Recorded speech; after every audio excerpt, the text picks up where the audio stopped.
reconocer en el camino ciertos signos que nos dan señales de prevención. Avanza, detente, hacia un lado, no, en esto no te metas, tal, ¿no? Entonces, el problema es que esa lectura que tenemos que hacer de los signos, no la leemos, pero no porque no sepamos leerla, sino porque no queremos leerla. No queremos leerla porque nos atrae más que las cosas sigan adelante y que se consume eso que estamos deseando, ¿no? Si no sabemos leer los signos del camino, este momento no se llama destino, se llama reconocimiento. Reconocer, ¿sí? Como me decía en la clínica una mujer, bailé con un hombre toda la noche, no lo conocía, no sabía quién era. Lo único que supe era que mataba guajolotes para Navidad en Estados Unidos y ganaba mucho dinero, septiembre, octubre, noviembre y parte de diciembre. Mataba guajolotes desde la mañana hasta la noche. Regresaba con un montón de dólares. Ese día tomaron, bebieron toda la noche, bailaron toda la noche y al amanecer le pide matrimonio. Y ella dice, no le pude decir que no. Y se casa. Pero la tragedia se desató en la noche de bodas. Porque no voy a contar lo que pasó en la noche de bodas, no acostumbro este morbo, pero dicho por ella, bañada en llanto, yo no sabía que era tan agresivo, ¿no? Yo corté la sesión diciéndole, ¿de veras? ¿De veras? Le vamos a dejar aquí. Terminamos la sesión y salió curiosamente atacada de la risa. Atacada de la risa. Claro que sabía que era agresiva. ¿Cómo si le dice? Si lo único que sabe de él es que mata guajolotes desde la mañana hasta la noche, ¿cómo que no sabía que era agresiva? Pues claro, se tenía que divorciar. Se divorció. Por fortuna. Entonces hay que saber leer los signos del camino. Y saber leer los signos del camino ni siquiera es estar diestro en la lectura, sino estar dispuesto y abierto en apertura a leer lo que está pasando para no avanzar. Reconocimiento. Si traemos un destino y no reconocemos los signos del camino, estamos condenados a que se desate en nuestra vida y en la colectividad, incluso porque a veces afecta a los demás, la tragedia. ¿Y qué es la tragedia? Pues el desastre. El desastre anímico, personal, colectivo, la ruina económica, la ruina emocional, de la que se levanta uno después de un tiempo, pero se levanta. Entonces, destinados a la cuestión de la tragedia. Por eso decía que la cartilla moral trata de encontrar la moral con la ética. Con sus códigos entre el bien y el mal, la relación entre el cuerpo y el alma, la conciencia, el valor y la voluntad, la civilización y la cultura, el respeto a sí mismo, al otro, a los otros, a su diferencia, a la familia, a la sociedad, la ley, el derecho, la patria, la humanidad y la naturaleza. Todo esto trae la cartilla moral. Todo esto trae también la cartilla moral que se distribuyó por todo el país. Yo no recuerdo cuántos ejemplares, ¿tú recuerdas, doctor? No. Se distribuyó por todo el país para moralizar al pueblo de México. En este núcleo está concentrado todo lo que debe contener incluso el código de ética de una institución. Porque supe por el doctor que estaban en eso. Entonces, es un documento muy importante porque trata de encontrar las dos cosas, la tradición, la costumbre, etcétera, pero también con la parte reflexiva, consciente, y sobre todo tiene mucho que ver con que la diferencia entre la moral y la ética, de manera muy resumida, es que mientras la moral nos señala una serie de códigos que tenemos que obedecer, ya veremos si lo hacemos o no, y la ética lo que hace es plantearnos la pregunta, ¿hago esto o no lo hago? Pero siempre pensando en fines. ¿Qué va a resultar si lo hago? Los griegos le llamaban a esto telos. Teleología es el estudio de los fines, la teleología. El telos es el fin. 8.5 millones de ejemplares se distribuyeron. 8.5 millones de ejemplares de la Cartilla Moral. Yo recomiendo que primero lean la de Alfonso Reyes.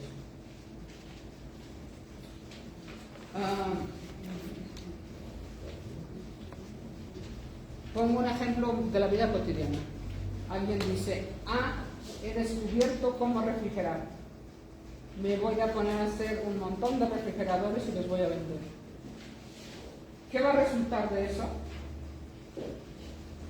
A este hombre práctico, hombre utilitario, hombre de negocios, hombre comercial, deseoso de éxito, de capital, de fortuna, etcétera, no le importa qué va a pasar si llena el país, el planeta de refrigeradores. Y ya sabemos qué hacen los refrigeradores, ¿no? Tienen que ver con el cambio climático. La luz eléctrica tiene que ver con el cambio climático. Todo lo que son las fábricas, la producción de mercancías, las chimeneas, etcétera, tiene que ver con el cambio climático. Ahora, como nunca, el fin del planeta es real, verídico, creo ya inevitable. Habrá que inventar ahora cómo crear naturaleza, ¿no? Habrá que inventar cómo sobrevivir al cambio climático. Porque la tecnología se ha ido sobre la naturaleza. El urbanismo y todo lo que son las construcciones y las ciudades se han ido sobre la naturaleza. Entonces, no resulta casual, por ejemplo, que hoy amanecimos con que los norteamericanos no tienen huevos, pero estamos hablando de los huevos de las gallinas, ¿verdad? Que se quedaron sin huevos. Y que ahora un huevo vale $7, o 7 pesos. Todavía no llega a dólares, pero 7 pesos vale cada huevo.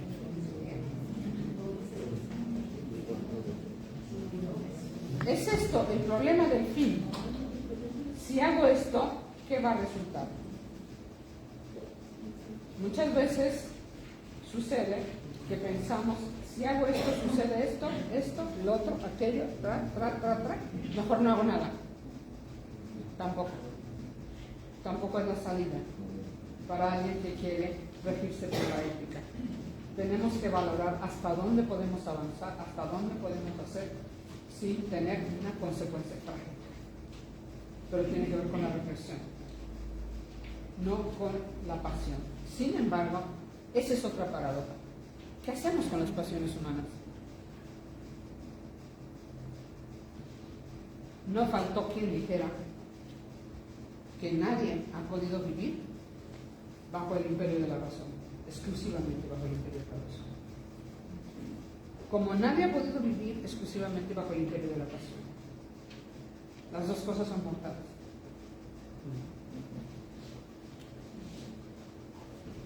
Ninguna pasión, la muerte propia.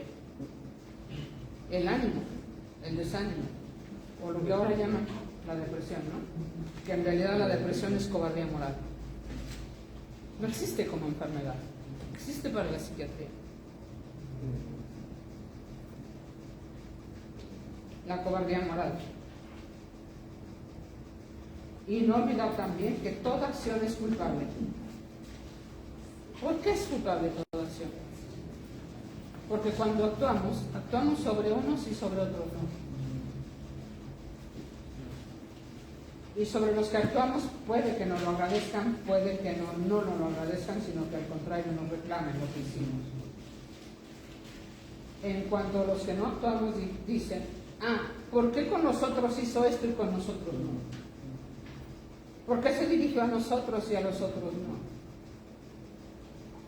Entonces, hay personas que no se mueven para no ser culpables de nada. De nada. No se mueven. Ustedes muévanse y van a dar a comentarios. Si yo muevo este vaso acá, cualquiera va a decir, ¿por qué lo quita de la servilleta? Va a manchar el mantel. ¿Sí?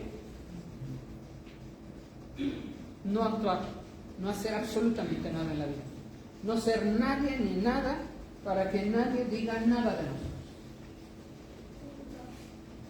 Pero no faltará quien diga, ¿por qué no sale de su casa? ¿Por qué no se ha casado? ¿Por qué no tiene hijos? O sea, todo lo que es la acción humana, ¿no? No faltará tampoco, no nos salvamos del comentario. Puede ser también una falta moral y ética no hacer nada en la vida. Aquí está todo el montón de paradojas, si hacemos, si no hacemos, etc. Por eso toda acción es culpable. Esto lo dijo Kant con K. Siempre les dije a mis alumnos que con K, porque luego me decían Kant y ese es perro. Pasamos a la otra página, doctor. ¿Sí?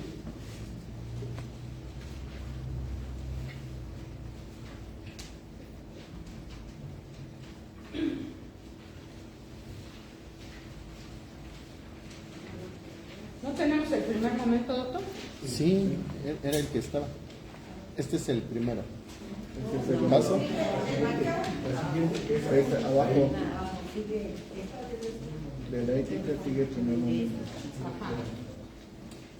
Bueno, vamos a ver 4 momentos. No quiere decir que son todos los de la historia, porque verán ustedes que aquí tenemos, antes de la ética griega, siglo IV antes de nuestra era o antes de Cristo, tenemos toda una serie de sabiduría, los libros de la sabiduría, que puede ser la Biblia, por ejemplo, que puede ser los Upanishads, que son textos hindús, textos budistas, pero no son considerados por la filosofía realmente filosofías, son libros de la sabiduría, ¿no?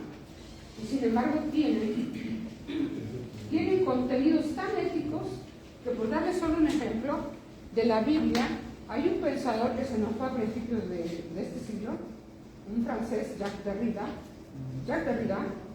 que tomó una idea de la Biblia para hablar de la hospitalidad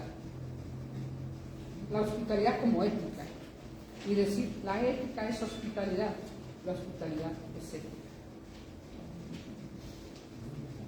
¿Qué pasaba en la Biblia a propósito de estos momentos anteriores? La Biblia está basada en 2 categorías o conceptos que no son comunes, pero son hebreos.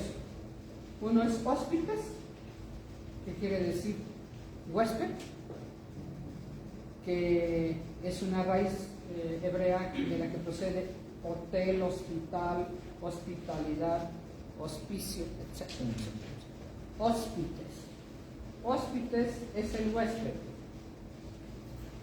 Su opuesto es xenoi con X, X-E-N-O-I, y latina de puntito, xenoi.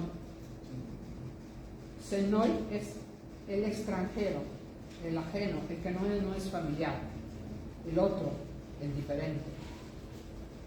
Son opuestos en el origen para los hebreos, pero el problema que tienen es que como el principio religioso es que todos son hermanos, el xenoi también es su hermano, el extranjero también lo es. Entonces la Biblia se rige por una hospitalidad incondicional. No hay condición para hospedar a alguien. Así que en la Biblia ustedes pueden ver que ellos se amurallaban para defenderse de pueblos enemigos, más tarde de los romanos sobre todo. Alguien en la torre que estaba de vigía gritaba, viene una caravana, y todos decían, no les abran la puerta, nos pueden enfermar, que había epidemias, había todo lo que hay ahora. Y los profetas Isaías, Zacarías, Jeremías, etc., les decían, abran las puertas.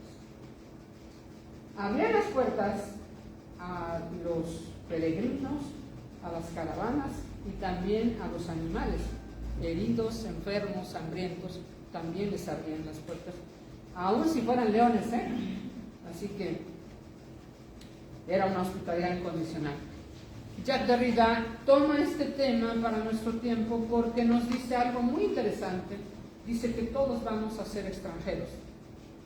todos vamos a ser migrantes, porque vamos a huir de guerras, de hambrunas, de epidemias, de pestes, de persecución y del cambio climático.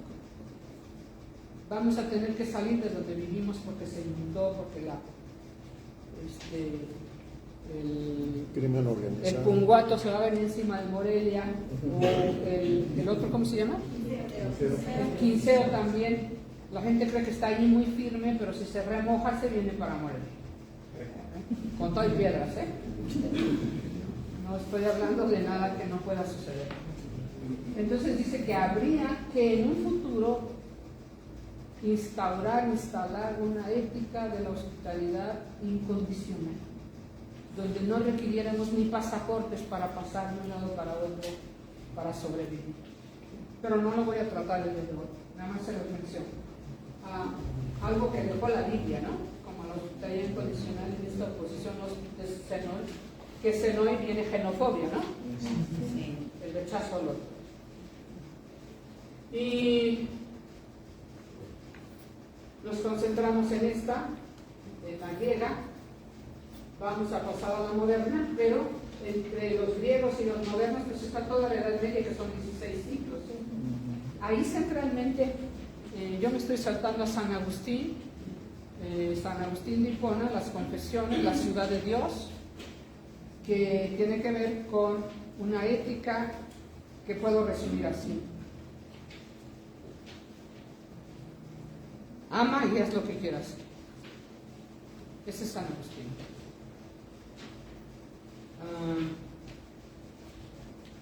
El deseo en latín es volo, de ahí viene voluntad. Volo ergo sum. Quiero, luego soy. Si no quiero nada, no soy nada. Eso es lo que le pasa al, entre comillas, depresivo. No quiere nada, no desea nada. Es un problema ético, no es un problema psiquiátrico ni neurológico ni nada. Es un problema ético. Pero bueno, llegan a la psiquiatría y ahí los empastillan para que dicen que van a desear con estas pastillas, ¿no? Pero no estamos muy seguros de ello, ¿verdad? De ahí a Kant, y de Kant también, que está en la plena modernidad. Todo lo que es la modernidad está en siglos XVII y XVIII. Kant, Immanuel Kant. Y vamos a hacer una especie de salto aquí por un tema interesante, que se trata de Wittgenstein, un alemán que vivió en tiempo de Freud, pero no se conocieron en la Viena de Freud. Ludwig Wittgenstein, teórico del lenguaje, que inaugura toda la temática del lenguaje del siglo XX. Todo lo que ustedes hayan oído sobre el lenguaje tiene que ver con este teórico. Entre Kant y Wittgenstein, por ejemplo, tenemos muy interesante a un Nietzsche, Federico Nietzsche, de quien podría decir que su obra fundamental es Más allá de bien y el mal, que también pone en el centro de toda su reflexión el deseo, sino la voluntad de poder, que no quiere decir poder, querer poder, como tradujo Hitler a Nietzsche. Lo tomó como su ídolo, como su pensador, Hitler a Nietzsche. Se llevó su biblioteca que le regaló la hermana, se llevó la biblioteca a su casa de Nietzsche, y lo quiso que supuestamente esa ideología de Nietzsche era suya, lo cual era totalmente errático. Él leyó que la voluntad de poder era querer poder, cuando para Nietzsche es poder querer, que es al revés, poder desear. Y este asunto de poder desear tiene que ver con toda la confrontación que de alguna manera tiene la ética, todos los valores, toda la voluntad, con la costumbre, con la tradición, etc.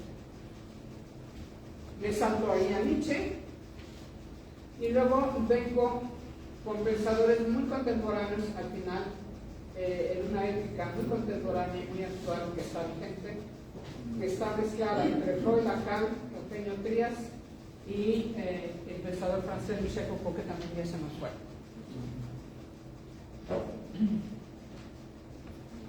Nos vamos al primer momento, el siglo IV a.C. Esta es la ética a Nicómaco de Aristóteles. Tiene como fuente un antecedente de Sócrates que es Cratilo o del deber, que es un diálogo socrático. Critón o del deber. Cratilo es del lenguaje. Critón o del deber. Pero concentrándonos en Aristóteles, verán ustedes que el ámbito de lo ético es la acción. No hay ética sin acción. Tenemos que actuar, somos seres de la acción. Y en Aristóteles lo llama praxis. La praxis es la unión de la teoría y la práctica. Si usamos este término de praxis en el pensamiento de Carlos Marx, por ejemplo, que no nos quedáramos en la teoría, sino que llegáramos a transformar el mundo, que no nos quedáramos pensando, sino que cambiáramos el mundo. La praxis, que es diferente a la acción creativa y productiva, que es la poiesis, de donde viene la poética. La poética, para los griegos, es el concepto que es la creación, la dimensión más baja de la creación. Para los griegos, el brotar de una flor es poética, es poiesis. Hasta el brotar de una flor es poética. Aquí lo que tenemos es cualificar, la calificación, la cualificación, la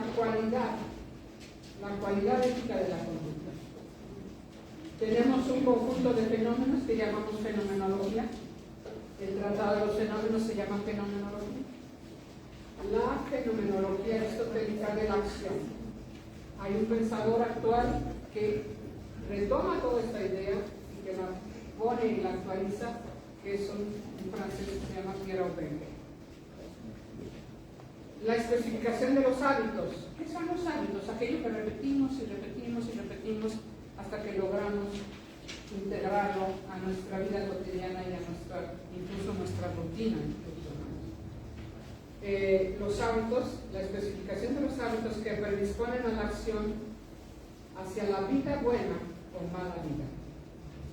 Es muy importante destacar esto de vida buena, que no es la buena vida. La buena vida es, como dicen ahora, el reventón, el desmadre, el deschongue, la pachanga. Vámonos a la disco hasta el amanecer. No importa que les den pastas de todos ahí, incluso fentanilo o lo que sea, ¿no? La vida buena es distinta a la buena vida. La buena vida, que puede ser la serenidad, la pacificación, el disfrute, etc. O la mala vida. La mala vida, que se entiende como precisamente el exceso. El exceso. Si en algo podemos identificar a Aristóteles, que está entre nosotros, es que es el filósofo de la mediación, el término medio. Eso lo oímos después de que nos anuncian cigarros, bebida y todo, y nos dicen todo con medida. Y entonces la gente se pregunta, ¿y cuál es mi medida? Freud decía algo muy simple y sencillo: cada cual sabrá su medida. ¿Por qué cada cual sabrá su medida? Porque después de una borrachera tremenda, al día siguiente no lo vuelvo a hacer. Esto que me está sucediendo no me vuelve a suceder, no lo vuelvo a hacer. Lo voy a hacer menos, me voy a medir, me voy a ir más despacio. Sobre todo cuando no se acuerdan de qué pasó y por ahí no sé a quién mataron y no sé a quién violaron y qué sé yo, cuando pierden totalmente la cabeza, hay una especie de arrepentimiento. La elección se trata de elegir, pero también aquí está el pensamiento. Elegir, la elección como resultado de una argumentación, de pensar, de reflexionar, y luego elegir después de la argumentación. La argumentación que permite deliberar entre el término medio de la acción, la ética de la mesura. También esta ética es la inteligencia prudencial, la prudencia. Pero la prudencia no es una actitud timorata, débil, apática. La prudencia quiere decir estar a la altura de las circunstancias. que ellos llaman, Aristóteles llamaba phronesis en griego, prudencia, el acto prudencial. Como uso práctico del logos. El logos para ellos es el pensamiento y también el ser. El logos es una categoría muy grande, muy alta para los griegos, porque ¿por qué pensar y ser al mismo tiempo? Porque lo que pensamos tiene que coincidir con lo que es. Cuando no coincide con lo que es, está desfasado. Es el ámbito de la mentira. Si lo que pensamos y hacemos es distinto, entonces somos unos farsantes. Y cualquiera lo entiende. Cualquiera entiende que una cosa es lo que pensamos y otra cosa es lo que hacemos. Y lo podemos ver. En la vida cotidiana lo podemos ver en todos los seres, nuestros familiares, amigos, compañeros de trabajo, gobernantes, etcétera, que una cosa dicen y otra cosa hacen. Entonces ahí hay una contradicción. Tiene que coincidir el pensar con el ser. Por eso de aquí, de logo, tiene lógica. Lo lógico. Eso lógico que orienta hacia la acción, hacia la vida buena o felicidad. La felicidad posible. Toda la felicidad posible, no la felicidad con mayúscula. La felicidad posible. Nunca estos filósofos, ni los primeros filósofos, fueron tan tontitos como para pensar que el ser humano puede ser feliz, ¿no? Como nos dijo un doctor muy sabio, doctor, se casaron y fueron muy felices. Claro, eran un par de idiotas. Entonces, esto no es. La felicidad que Aristóteles llama eudaimonía. En la medida humana posible, la medida humana posible. No lo imposible, sino lo posible. A través de hábitos y elecciones prudenciales para moderar el carácter. Y eso es lo que quiere decir ética, carácter. Ethos. Eso quiere decir ética, carácter. Pero tomen en cuenta que carácter también quiere decir letra, los caracteres de la letra. También quiere decir escritura, algo que está escrito sobre todo en la ley que rija una colectividad, sea una norma, una sencilla norma, un sencillo acuerdo, un convenio o una carta magna, como nos rige a nosotros. Si es que nos rige. A veces no sabemos si nos rige la carta magna, porque vemos tal desmadre en la sociedad que decimos, pues ¿dónde está la carta magna? Entonces, según la justa medida, y justa medida quiere decir que no sea desequilibrada, que no haya exceso, la justa medida, entre dos extremos. No hay que caer ni en la indigencia, que es la penuria, que es la pobreza de acción, el timorato, el que no hace nada, o la arbitrariedad, el abuso y la injusticia, el exceso, ¿no? El que no actúa, el que está nada más mirando a todos como actúan y criticando, o el que actúa demasiado y puede llegar a excederse y actuar en contra de los demás. Mesura, todo está pensado en la mesura. Fíjense la diferencia. Mientras Sócrates era muy riguroso, muy estricto, en que no había más que la verdad o la mentira, la verdad o la falsedad, Aristóteles introduce un término medio. No es cierto, ni hay toda la verdad ni hay toda la mentira. Y introduce un concepto que es un término medio. Dice que hay la verosimilitud. Verosimilitud, lo similar a la verdad, pero que no es ni la verdad ni la mentira. O sea, es verosímil.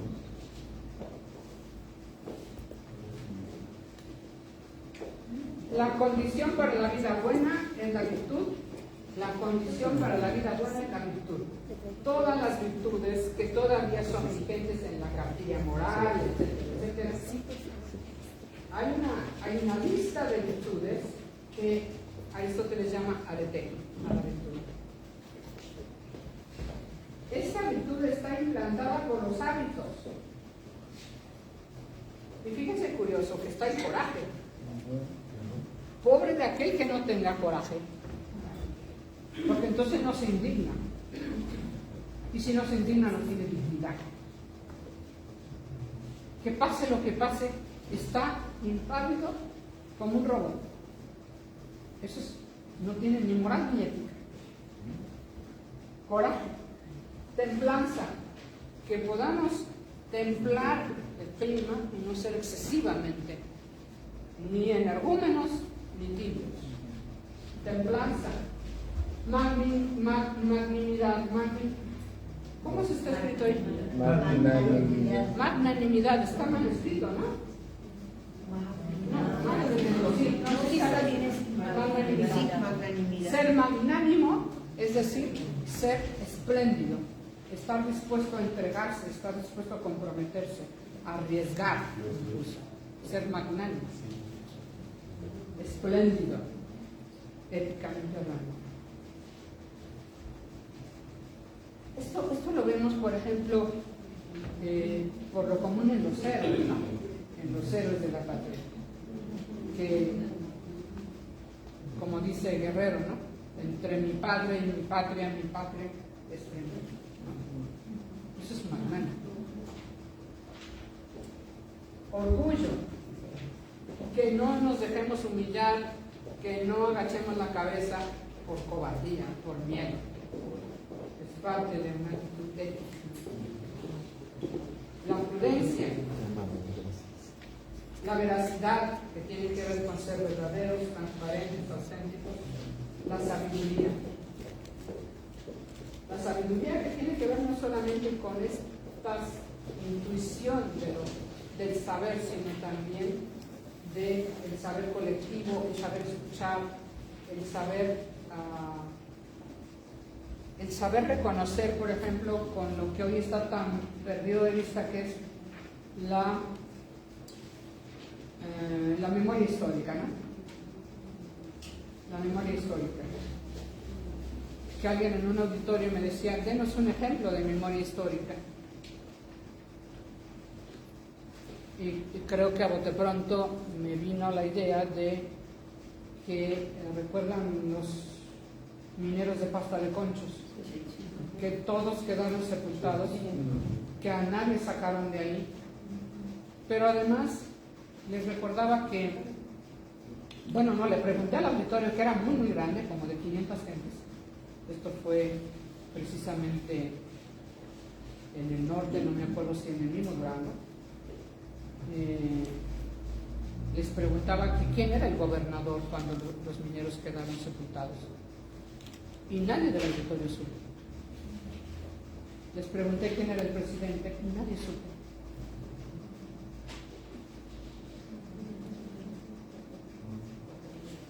El gobernador era Humberto Moreira y el presidente era Felipe Calderón. Nadie pidió ni un juicio para ellos, que nunca pusieron un pie en la puerta de la mina. Y Felipe hasta se ganó la presidencia. Nunca sirvió de ejemplo realmente los mineros que fueron sacados de uno por uno, y todos en Chile. Y todos nos quedamos impávidos, ¿no? Es decir, toda esta permisividad colectiva, esta apatía ciudadana, no deja de realmente ninguna estatura moral, me incluye, de este pueblo, digamos, ¿no? Sabiduría, amistad. Esto que de alguna manera tiene que ver con la solidaridad también. Libertad, modestia. Esto es muy importante también, porque toda vez que hay un exceso de vanidad, todo se echa a perder. Todo se echa a perder. Liberalidad, sobre todo el ser abierto, estar abierto a las opiniones, a las aportaciones, no cerrarse en un pensamiento propio, único, etc. Y la magnificencia, que tiene mucho que ver con la magnanimidad, la magnificencia en términos de lo que dije magnánimo, ¿no? Ser tener una estatura suficiente para poder responder a los actos y a las virtudes también. Pasamos a la otra. ¿Pueden ir anotando sus preguntas, por favor? ¿O creen que se les van a olvidar y quieren que hagamos una especie de... ¿Querían hacer alguna pregunta? Por favor. ¿A qué le puede usted atribuir esa permisividad en actos pudiera ser en el que el tipo de los mineros en una institución pública? Pasta de panchos. Ajá. Sí. ¿Por qué esa permisividad? Ese exceso. Ahorita tenemos una serie de líneas de investigación y de interpretación. Algunas pueden ser polémicas o se oponen, pero yo me acercaría a una que no es, nunca lo que digo es la verdad, jamás ni con mayúscula, ni absoluta. Todo es debatible.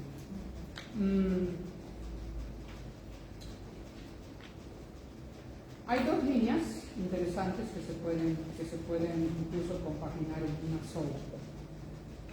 Resulta que no deja de ser un acto cobarde, de mucho miedo opinar, avanzar, decir, etcétera, porque depende del tamaño del problema, puede irnos la vida. No deja de ir la vida siempre. Va la vida. Va la vida en distintos niveles, desde perder el trabajo o la simpatía de los demás o la aprobación de los demás o qué sé yo, ¿no? Pero la otra también es que me recuerda mucho y sirva de ejemplo, sirva de respuesta un ejemplo que me dejó pasmada. Gabriel García Márquez escribe una novela que se llama El otoño del patriarca. Es una novela que podría ser al mismo tiempo un tratado del poder o un tratado de teoría del poder. Y cuando digo teoría del poder digo algo que es mucho más profundo y más elevado que teoría política. La política no deja de ser siempre las intrigas palaciegas, los chismes, la grilla, qué sé yo. La política es sencilla de entender, la política es a veces ingenua, a veces llena de tramperías, de ignorancia, de brutalidad, de ambiciones, de qué sé yo. Pero la teoría del poder es algo más fino. Hay un momento en que después de decirnos que el patriarca ha violado prácticamente a todas las mujeres del pueblo, que les ha quitado las tierras, que ha esquilmado todos sus bienes, etcétera, etcétera, dice que sin embargo ese pueblo duerme a pierna suelta, solo con imaginar en la noche antes de dormirse que el patriarca es eterno, que nunca se va. Este es un problema ético, netamente. ¿Por qué? Porque resulta bastante relajante y responsable dejarle nuestras responsabilidades a una sola persona. Que él se haga cargo de todo. Que al cabo del día de mañana, todo lo que suceda en el pueblo es culpa de Dios. Eximirse de toda responsabilidad ética. Yo no soy el responsable. El que tuvo la culpa fue el dueño de la niña. Los que no fueron a poner el pie allí, Humberto Moreno, Felipe Calderón, quién sea. Me acerco mucho a esto, y ni siquiera por el lado de la teoría, sino por el lado de la novela, porque me parece que es un teórico del poder, García Márquez, en esa novela, superior a todos los libros que he leído de 20 años de teoría política en filosofía. Digamos que me leí todo lo que se ha escrito sobre política desde el político de Aristóteles hasta lo último, los italianos, etc. Acá hay otra pregunta, y después otra. Sí, también me hizo mucho ruido esto de la permisividad colectiva. ¿Podría ser la permisibilidad colectiva? Permisibilidad colectiva. ¿Podría ser esto? Mi pregunta es que si podría ser esto un acto inmoral o una cobardía individual. Incluso esto nos genera impotencia. Y la otra situación que traía aquí en la cabeza es que si la permisibilidad colectiva se pudiera combatir un poco fomentando la cultura de la denuncia, éticamente hablando. Claro. Esa palabra me hizo muchísimo ruido y me despertó muchas... Que se pueda comentar cualquier cantidad de cosas es cierto, pero el problema es que todo el mundo quiere que alguien sea el denunciante. Así es. Incluso no quieren denunciar ni cuando la denuncia es anónima, no sea que alguien se entere. O sea, la cobardía es tremenda. Y genera impotencia, genera mucha impotencia. Pero hay mucho de eso, ¿no? También tengo un ejemplo, que ese sí me tocó vivir de cerca, incluso ser yo la autora del cuestionamiento. Verán que yo llegué, me mandaron de mi facultad de filosofía, aquí de la Michoacán, me mandaron a una reunión sindical y entonces yo escogí el área donde había irregularidades y denuncias respecto de faltas sindicales. Llegamos al punto donde las oposiciones eran amañadas, solo eran para las comadres, las amantes, quién sabe qué, ganaban las oposiciones los amigos, ¿no? O como dijo en algún momento Denise Dresser, reina la cuatitud en México, ¿no? La política de los cuates, las palancas, etc., ¿no?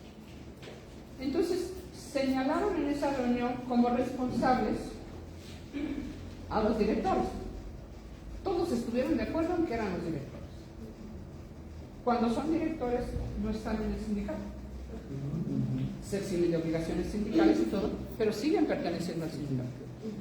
Entonces yo levanto la mano y digo, pongamos que cuando encontremos realmente el delito y mostremos el delito de la intervención del director, que el director sea expulsado del sindicato. No, ¿qué es eso? Bueno, que sea sancionado de no pertenecer al sindicato. No, qué barbaridad. Llegaron a la conclusión de que solo querían una llamada de atención, un extrañamiento. Entonces les dije, me parece que ustedes quieren que esto sea así de liviano, porque cuando alguno de ustedes llegue de director quiere hacer lo mismo que él, meter a sus amantes, sus comadres, y me corrieron de la reunión. Y yo dije, bueno, tienen razón.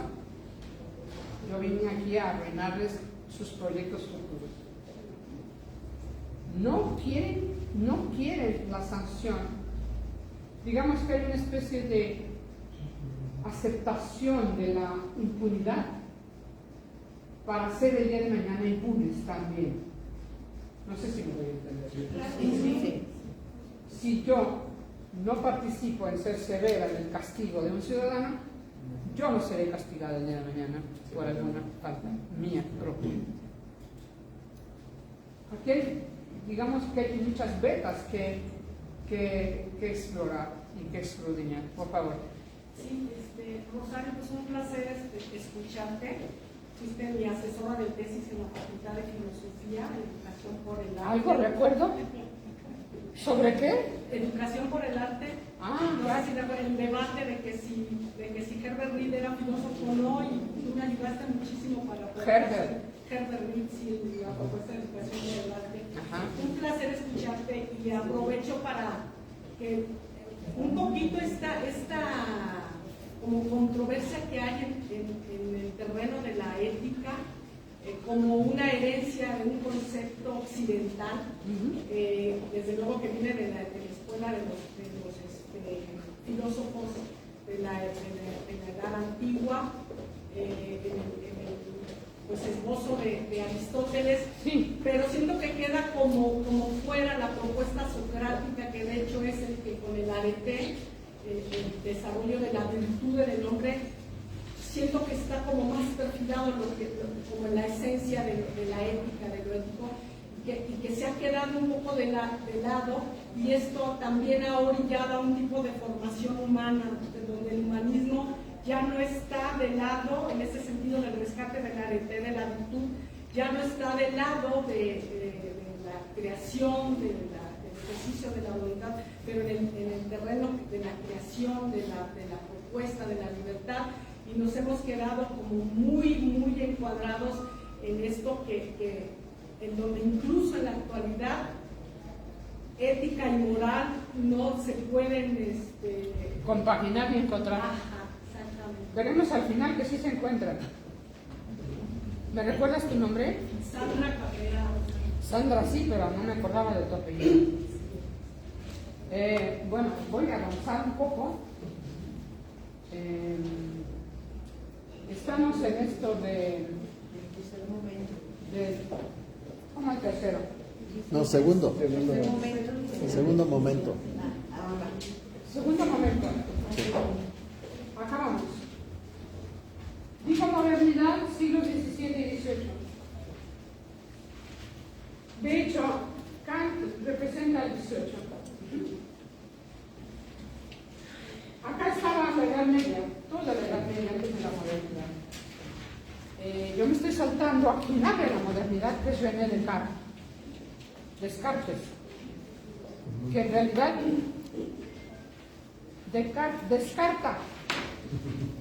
descarta todo posible compromiso moral, en realidad en términos sobre todo de lo que llama él las pasiones del alma.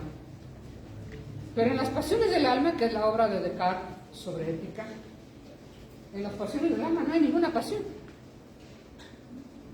Esto llama la atención, porque para él llorar, las lágrimas van a impedir ver la realidad nítidamente. Él era muy racional, es enemigo del sueño, del amor, etc. No debe haber ninguna pasión para poder ser ético. Así que las pasiones del alma, uno ve las pasiones del alma y ahí no hay ninguna pasión. Eso fue alguien que era muy cartesiano, me dijo: estás condenando a Descartes, muy abrupta, muy aceleradamente. Allí también, en el ínter de la Edad Media, pues estaban nada menos que Tomás de Aquino, ¿no? Y a propósito, Sandra, de la virtud, me hiciste recordar a Tomás de Aquino, la Suma Teológica, donde está su ética y su religión y su política también.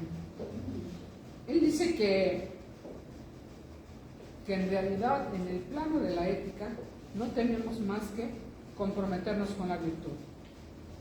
Y él recurre a la raíz latina de virtud. Vir quiere decir fuerza. Debemos tener la fuerza de hacerle frente a la realidad, a la sociedad, a sí mismo, al respeto a la persona humana, etc. Y esa fuerza tiene que corresponder a nuestra naturaleza. Y es muy didáctico. Me cuenta que le está dando clases de ética a niños de jardín de niños. Dice: a ver, ¿cuál sería la virtud de una piedra? Una piedra no le podemos exigir que tenga la fuerza de volar porque no tiene alas. A un ave sí, ¿no? Pero a un ser humano, ¿qué le podemos exigir? ¿Cuáles son sus virtudes? Sus fuerzas reales, propias. Pensamiento, lenguaje, reflexión, etc. y sobre todo el lenguaje. Por eso dice, no es ético una persona que no habla. Yo llegué a los salones de filosofía con chicos que habían decidido estudiar filosofía y que llegaron a decirme, yo nunca he hablado ni hablo. Ah, pues aquí vas a hablar, fíjate. Lo siento mucho, pero tú aquí vas a hablar. A mí al contrario me siento mucho. Y no solo vas a hablar, sino que vas a exponer en público tu ensayo final de investigación en el auditorio. Y lo llevaba a los chicos al auditorio. Porque un día vas a tener que estar en el auditorio y si te mueres de miedo, ahí te vas a desmayar. ¿Y qué tal si nunca te trabajo más que de maestro? ¿Cómo que no hables? Además me tocó una época en la que andaban con los suéteres largos y se tapaban la boca. Y dije, oye, pareces una indígena de Siragüeno, no sé qué, se tapan la boca porque además tienen prohibido hablar. Ellas sí que tienen prohibido hablar. O si hablan, me dicen, tú te callas. El marido le dice, tú te callas. Entonces, las virtudes tienen que ver con nuestra condición humana posible. Con nuestras virtudes. Y no hacernos cargo de nuestras virtudes es cobardía moral. Y renunciar a lo humano. Por supuesto. Sí, reducirse a una piedra que no habla, ¿no? Que es un inerte mineral, ¿no? Bueno, lo ético es autónomo. Kant, Immanuel Kant, o le pueden decir Manuel Kant, castellanizado, Manuel Kant. Y le sigue con Hegel. Jorge Hegel, es el último filósofo de la modernidad, el culmen donde termina la modernidad. Y después le llamaron a esto posmodernidad o pusmodernidad, digo yo. La pusmodernidad. Donde todo se puede decir, todo vale. Estamos en esa época de la pusmodernidad.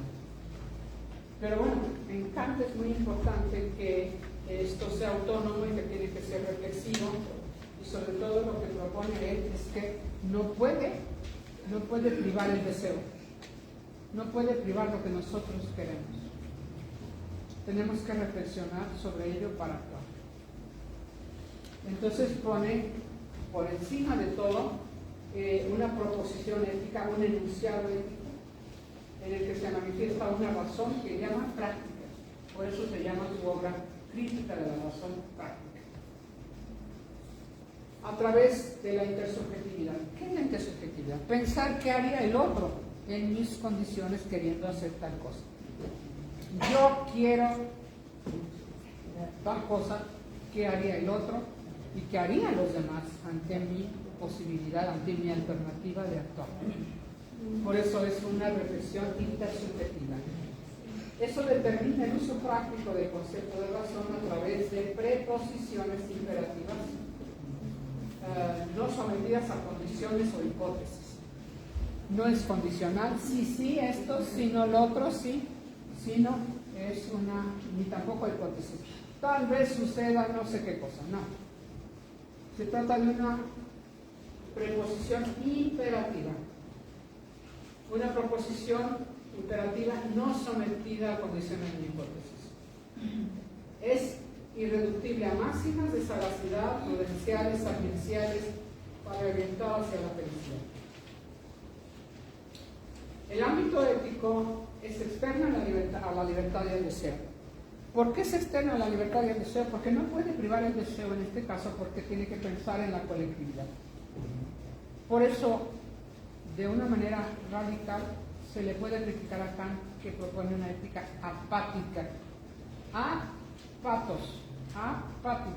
Apático es aquel que no tiene pasiones. Es privación, patos es pasión. Sin pasión. Apática, sin deseo. Deja tus deseos a un lado y guíate por un imperativo racional. Voy a dar ejemplos didácticos que da él en la ética. Es externo a la libertad del deseo. Nadie que porque eres libre puede hacer lo que te dé la gana. como me dijo un chamaquito allá en la Ciudad de México, en un lugar donde yo estaba hospedada, tocaba y tocaba una campana para llamar a la basura, a la gente a que tirara su basura. Y le dije, oye, pero ¿por qué tocas de esa manera a las 6 de la mañana? Pues estamos en un país libre. O sea, todos los niños, todo el mundo se entiende que la libertad es hacer lo que le vengan ganas. Antes no me dijo en ese entonces, no me vengan con que la ley es la ley. O sea, no se usaba decir esto, ¿no? Pero bueno, en ese punto, el ámbito ético externo a la libertad y al deseo dice textualmente: obra de tal modo que la máxima de tu voluntad pueda valer siempre y al mismo tiempo como principio de una legislación universal. Lo desbrozo porque es complicada la frase. Dice: obra de tal modo, actúa de tal manera que la máxima de tu voluntad, o sea, ¿qué tienes por máximo valor? ¿Qué vale para ti más? Eso tiene que tener un valor, la máxima de tu voluntad debe valer al mismo y siempre al mismo tiempo como una posibilidad de legislación universal, como una ley universal. Lo que tú tienes por máxima debe valer como una ley universal. Hay ejemplos muy didácticos en él que nos van a dejar clarito qué está diciendo. Dice: si yo tengo como máxima pedir prestado y no pagar, y yo pienso, ¿qué pasaría si todos pidieran prestado y no pagaran? Nadie prestaría. Se deshace la máxima.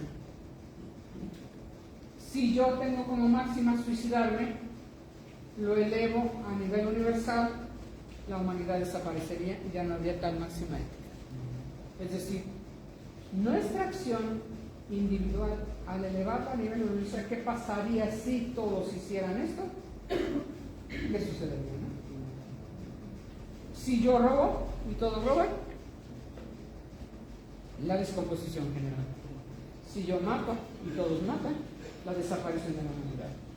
Es decir, esa máxima, el máximo valor que podamos tener como modo de actuar, al elevarlo a nivel universal, deshace la posibilidad de nuestra acción individual al plantearse precisamente como universal el desastre que sucedería si lo elevamos a nivel universal.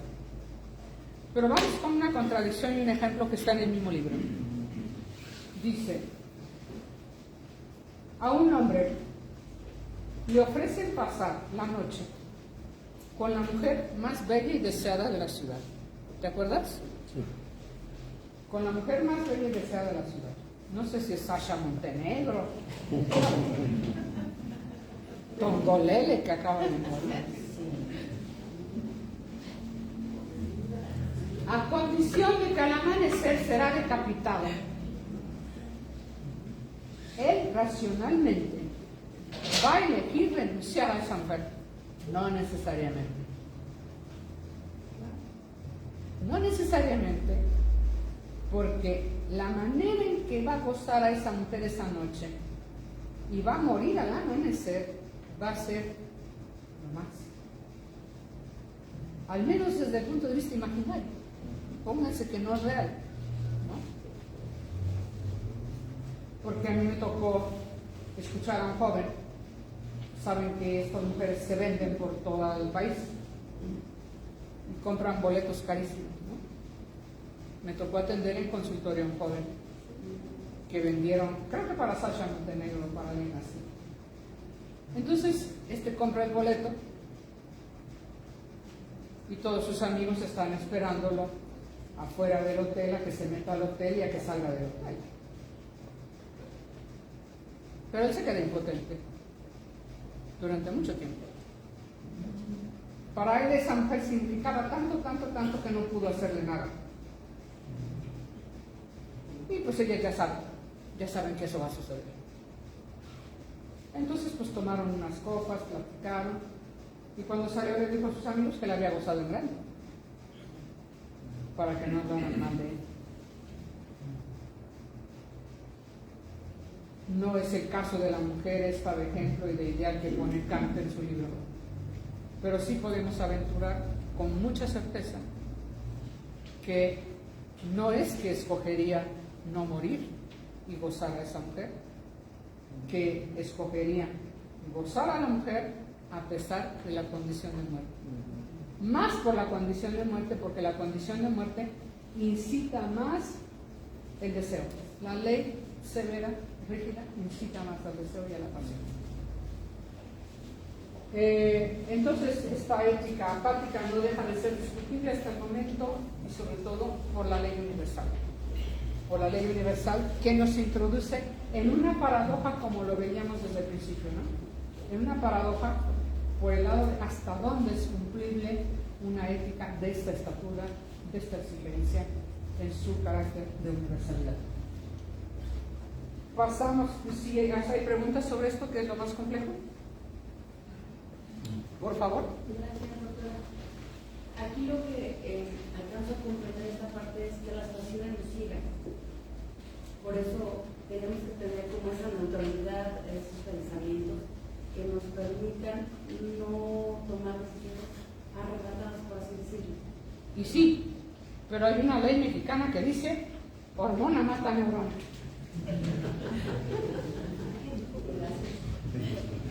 No es una ley ética, no está en la Constitución, pero sabemos que funciona.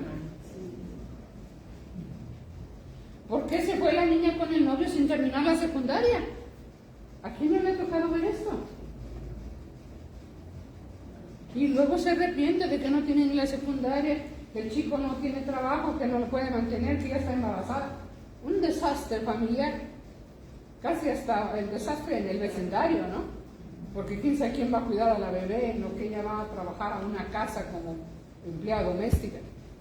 No estudió ya, bueno, un verdadero desastre.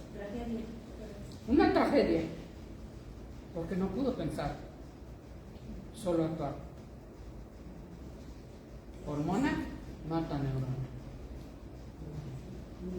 Ahí se los dejo de tarea, no sé si es su caso, pero espero que no.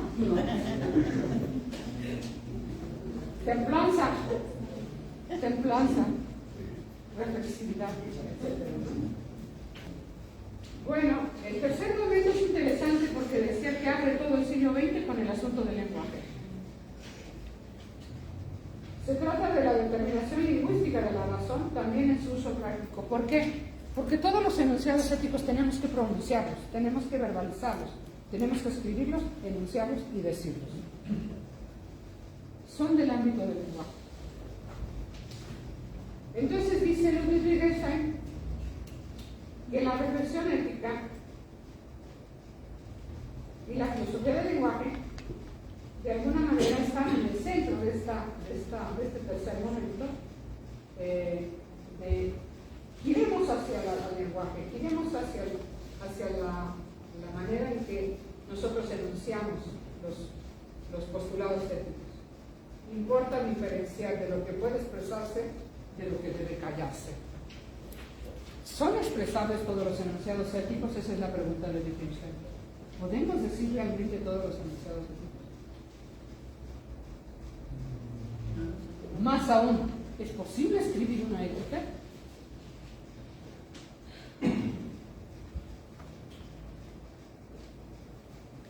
Luego dice, en el tercer momento, importa diferenciar de lo que puede expresarse de lo que debe callarse, o establecer el límite entre lo que la razón puede decir y el silencio.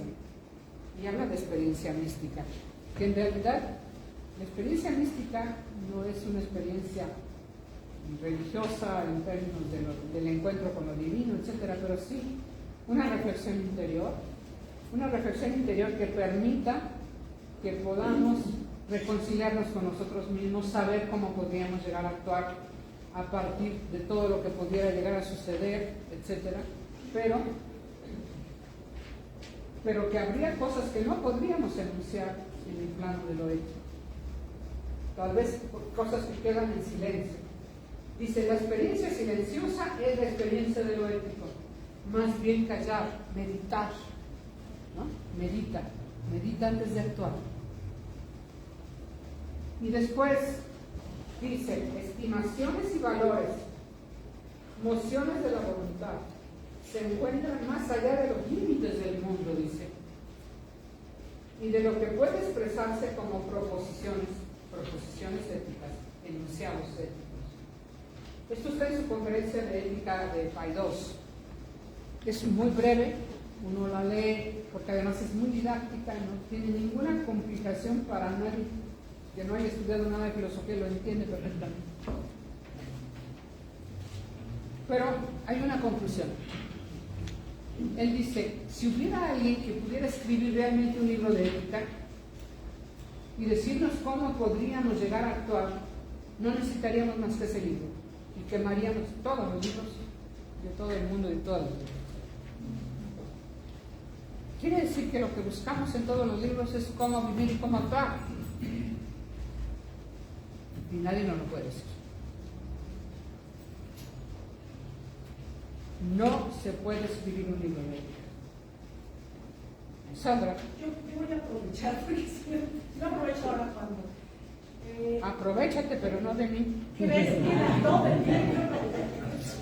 la fenomenología... De mí, en realidad. ¿Crees que la fenomenología de Husserl tiene una impronta en el desarrollo de la lingüística en Wittgenstein? Bueno, se relacionan todos ellos, son de la época. Pero no sé, es que de repente se me antoja como que todo lo que Husserl hace en esta propuesta de la validación del mérito de la experiencia, como esta forma de encontrar de alguna manera el bienestar en el mundo, que además ilumina después a los posmodernos toda esta parte. Yo hasta ahora siento una gran influencia de la fenomenología, concretamente de Husserl, pero en el terreno de la lingüística siento que se sintió totalmente de ese desarrollo que venía incluso desde Kant. ¿Cómo lo sientes eso? Bueno, porque la fenomenología es lo que dice, ¿no? La fenomenología es, vayamos a los fenómenos mismos. No es un problema como lo concluye precisamente Hans-Jörg Gadamer leyendo a Husserl, ¿no? Dice, nosotros tenemos que ir a las cosas mismas, porque nos hemos llenado de palabras, de discursos, el mundo de la experiencia. nos hemos llenado de interpretaciones y ya nos hemos alejado de las cosas y de la experiencia. ¿Qué es la fenomenología? Vamos a las cosas mismas. ¿Qué sería en la ética? Vamos a la acción misma, vamos a los hechos, vamos al actuar mismo. No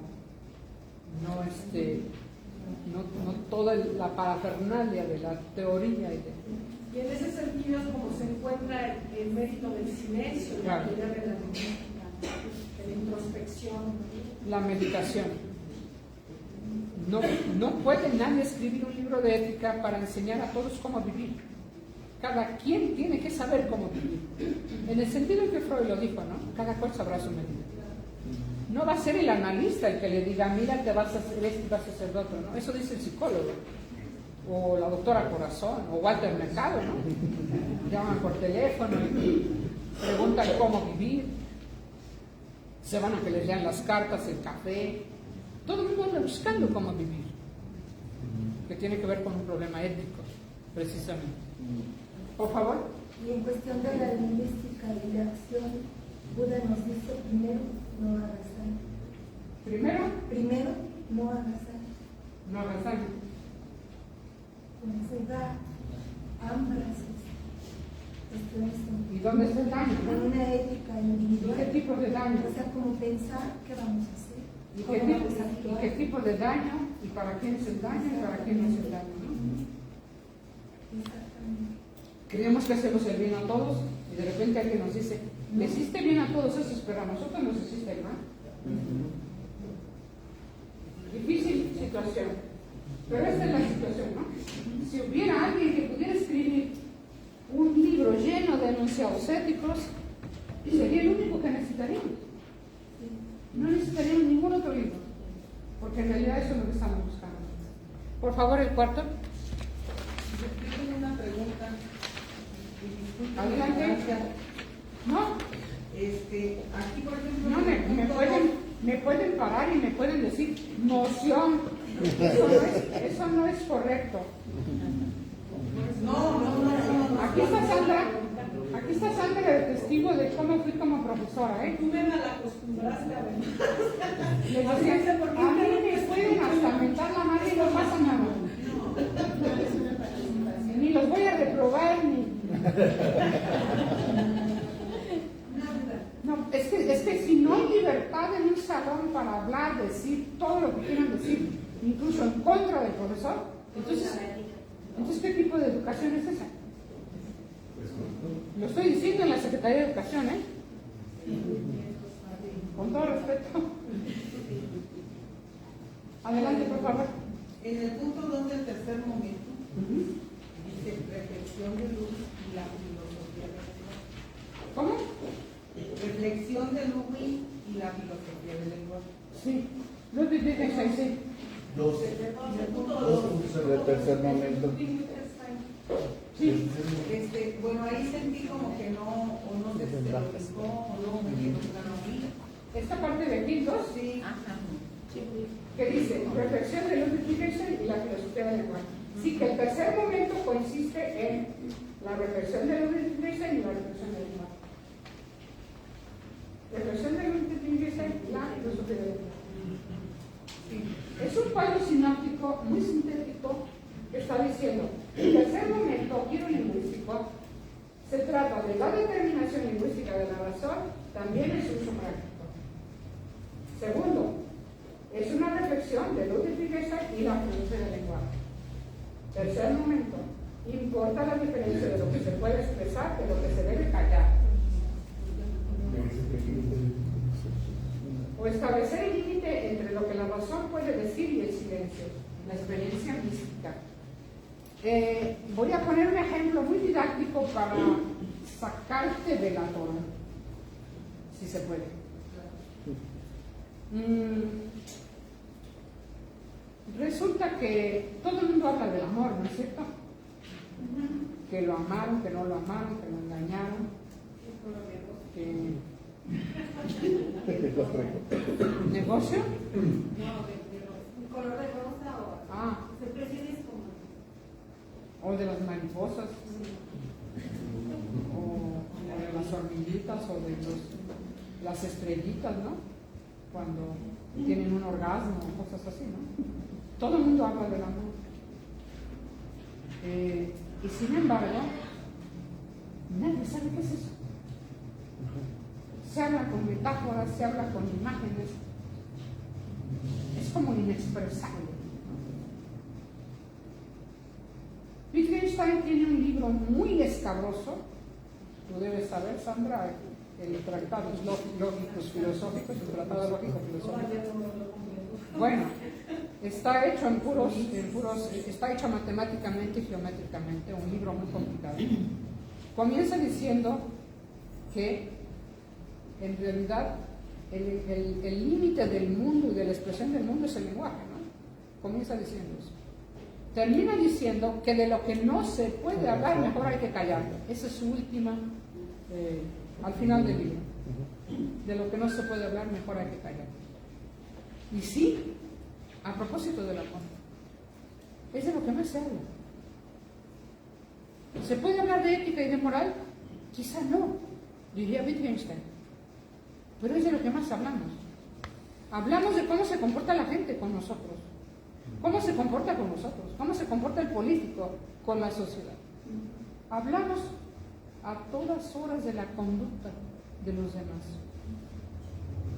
Quizá al último hablamos de nuestra propia conducta, por el enorme problema que hay del amor propio o narcisismo, de autocriticarse y cuestionarse de cuál es su conducta de uno ante los demás. Quizá lo que estamos tachando a los demás también lo hemos hecho nosotros y no somos capaces de verlo o no queremos verlo. No sé hasta dónde precisamente es la carne que dice. Wittgenstein dice que de lo que no se puede hablar más vale callar, pero sí es de lo que más se habla, justo porque no se puede hablar, es de lo que más se habla. No se puede hablar del goce sexual y es de lo que más se habla. ¿Y qué sentiste? Uy, pues, para mariposas. No, pues estrellitas. ¿No? Del ámbito de la inexpresión. No sé si te saqué de tu atorón. Yo lo ponía en el contexto actual. Ah, dime. Por ejemplo, dice usted no podemos hablar y de lo que no debo hablar mejor. Callar. No, yo no digo, dice. Dice, pero ¿hasta dónde eso éticamente es correcto? No hablarlo de lo que no se puede hablar. No hablar de lo que no se puede hablar. Actualmente toda la violencia, toda la situación en el contexto en el que estamos. Todo lo contrario, hay que hablarlo hasta agotarlo. Al menos bordearlo, al menos. Es más, voy a decir algo más que va a ser mucho más interesante que esto que te digo. Lo que no hablamos nos mortifica.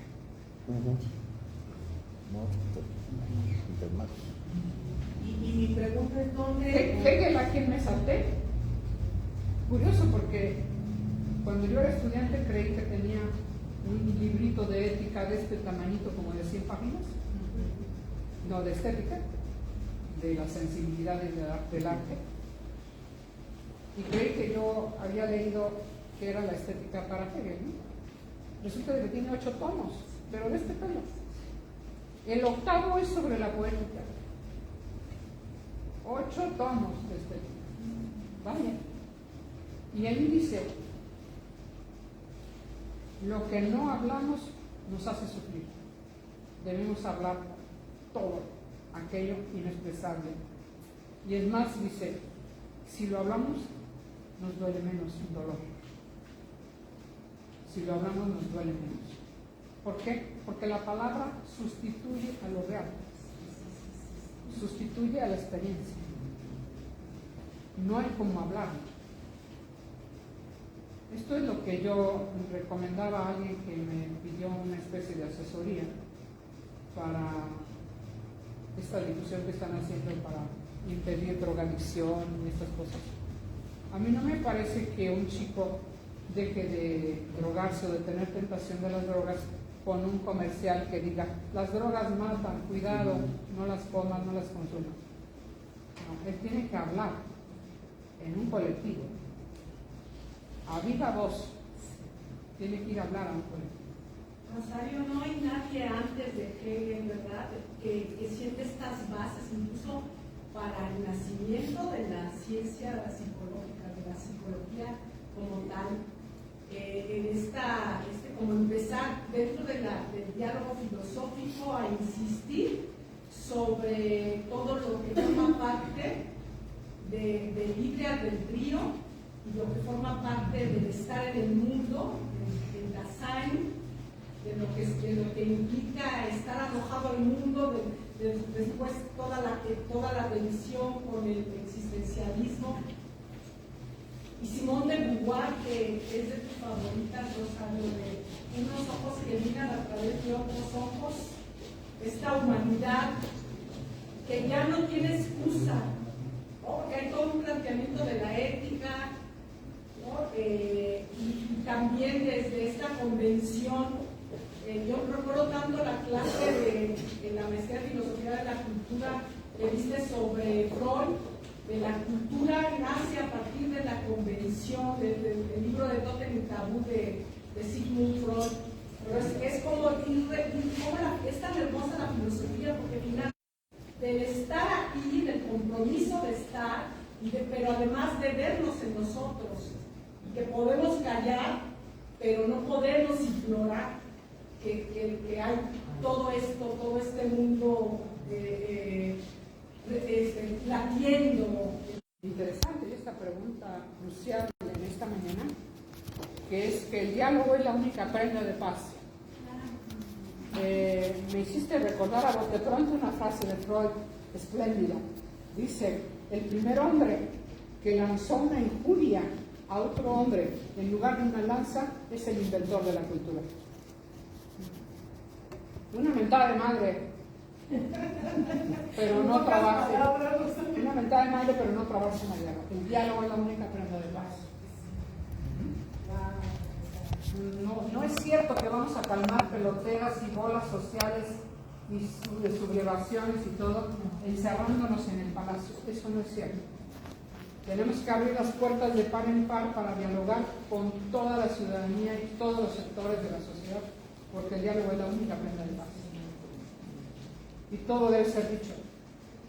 Esa es la situación también en un salón de clases.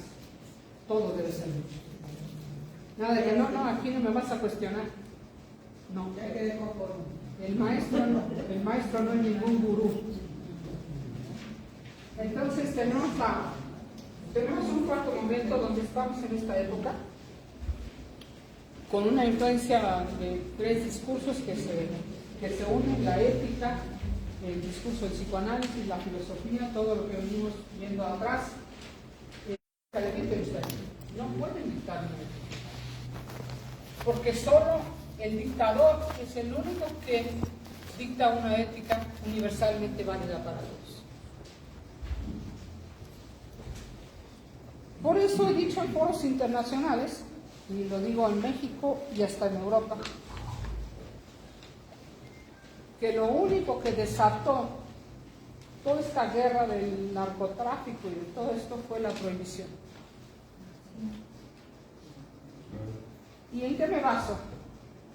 Me baso ni siquiera en algo que se me ocurrió a mí, sino lo tomo como una lección que nos deja sin expresar más que una especie de ironía y de burla. 1927. Freud nos deja un libro que se llama El porvenir de una ilusión. Es una crítica a la religión, pero no la religión, la mística o la religión de la teología o de las altas esferas de la reflexión, sino la religión del pueblo, o como diría Unamuno, la religión del carbonero, el hombre común, ¿no? Allí dice, no voy a detenerme en todo lo que dice el libro sobre esta crítica, El porvenir de una ilusión, que yo creo que debía haberle puesto el nombre de Una ilusión sin porvenir. Pero bueno, siempre he querido cambiar los títulos de las obras a los autores. Dice, los norteamericanos han decidido no volver a tomar vino y no engañar a sus mujeres. Porque Freud se entera en Europa de que en Estados Unidos han metido en la Constitución no volver a tomar vino y no engañar a las mujeres. Lo metieron en la Constitución en 1927. Y entonces él se burla de esto. Dice, los norteamericanos han decidido no volver a tomar vino y no engañar a sus mujeres. No quiero decirles lo que va a pasar con esto. Punto. Ahí lo dejan. No dice, se van a matar entre sí. No. Sobre el engaño de las mujeres nadie volvió a hablar.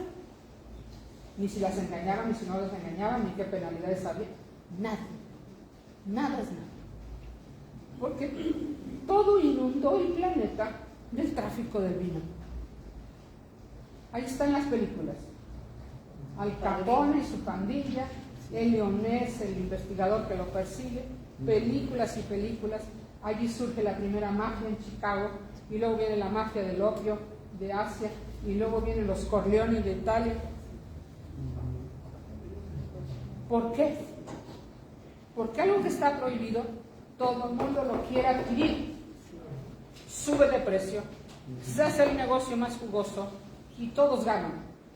Los que lo producen, los que lo trasladan y hasta los que persiguen a los que hacen todo eso. Todos tienen negocio en esta gran empresa de la prohibición. Hundían barcos en el Atlántico. ¿Qué tenemos ahora? ¿Han leído Mares de Cocaína? Se llama Lilia. Bueno, no. Mares de Cocaína, ¿no la han leído? Es un mamotreto de este pelo, donde nos dicen cómo, efectivamente, todos los líderes y los cárteles tienen todos los océanos invadidos de barcos y de traslado de droga. Cobran por llegar al puerto, cobran por atravesar un océano. Los cárteles, el de Sinaloa, Ana Lilia Pérez. Ana Lilia Pérez, exacto, gracias. Mares de cocaína, hasta ese nivel hemos llegado. Nadie quiere realmente ponerle fin a esto, en serio. ¿Y a quién se debe que no se debe levantar la prohibición? A los Estados Unidos, fundamentalmente.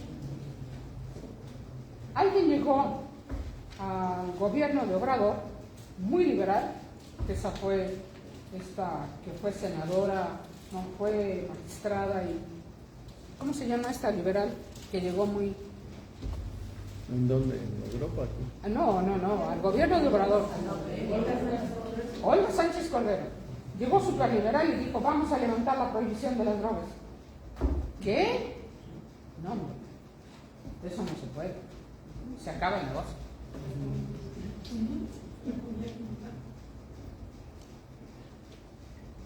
Por eso dice Freud, no quiero decirles lo que va a pasar con esto. No volver a tomar vino.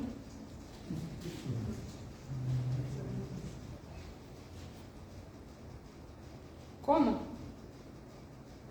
Porque finalmente la prohibición es una ley severa, universal, que desata el deseo, por eso prohibido, y entonces se hace incluso en contra de la propia voluntad.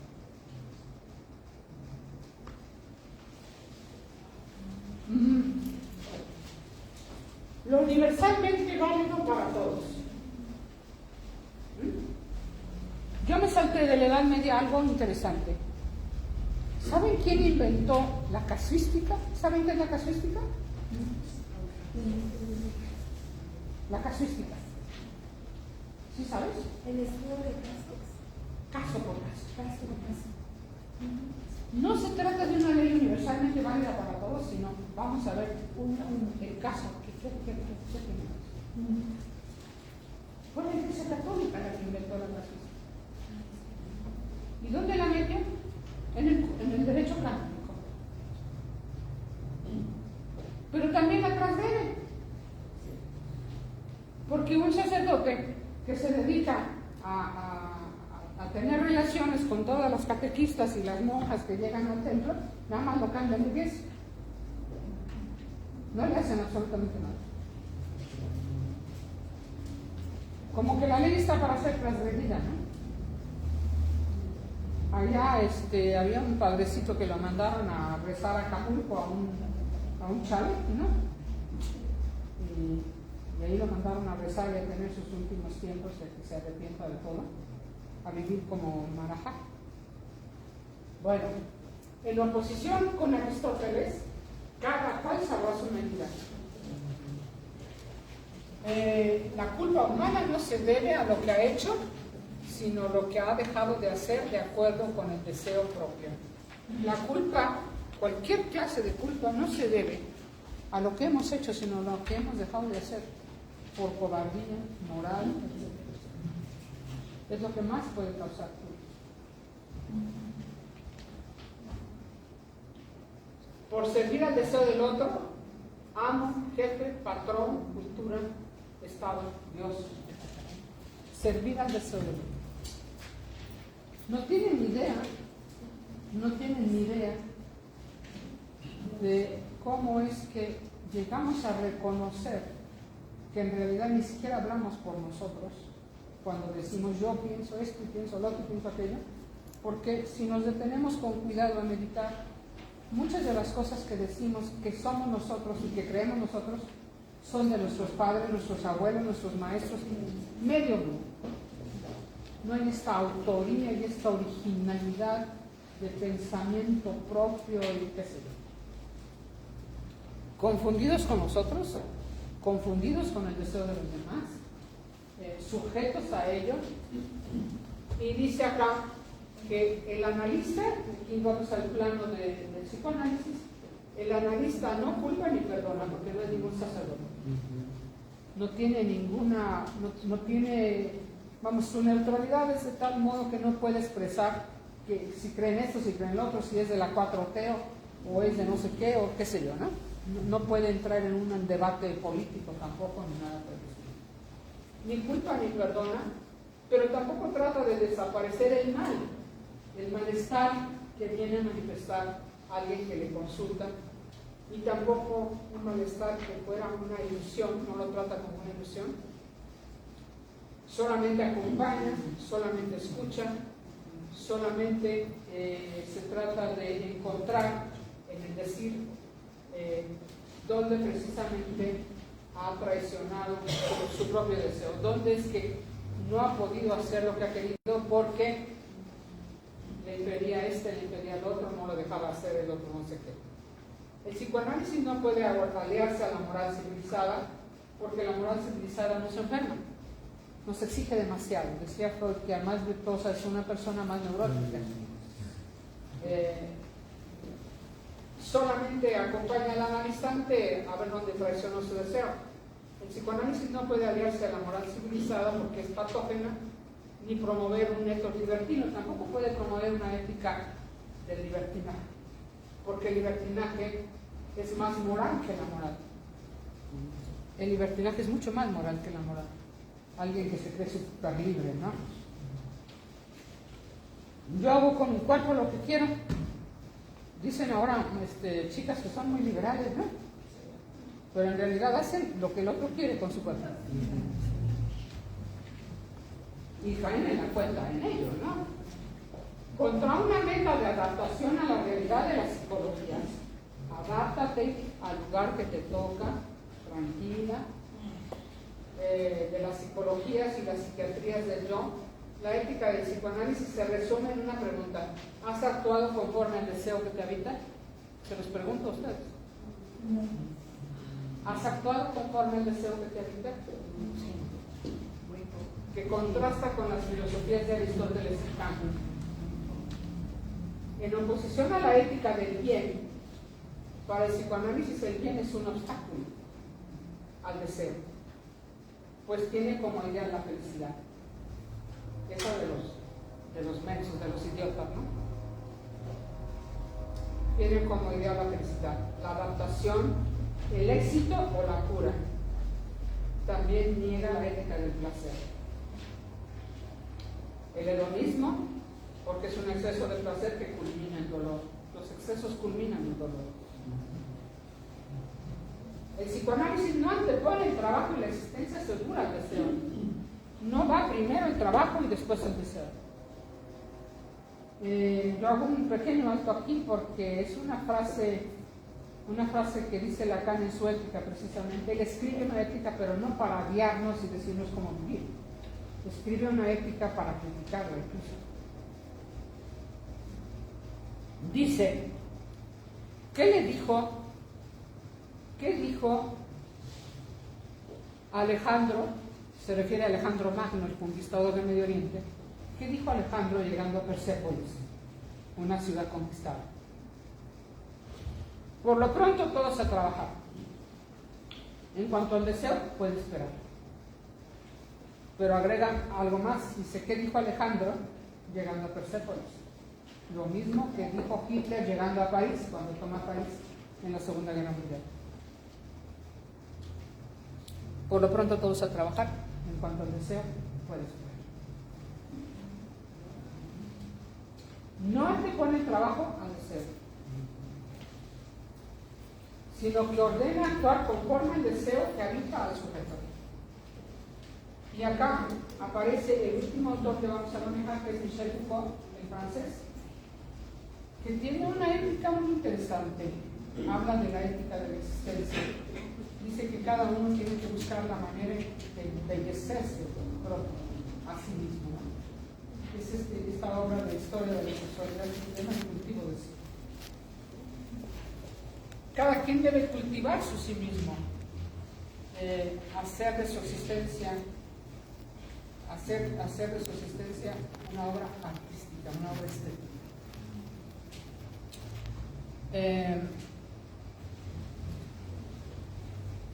¿Dónde tenemos a Foucault? Acá está, ¿no? Por ello, para Foucault, la moral es la conducta, como la linda. ¿Foucault? Por ello, para Foucault, la moral es la conducta que se impone a la gente.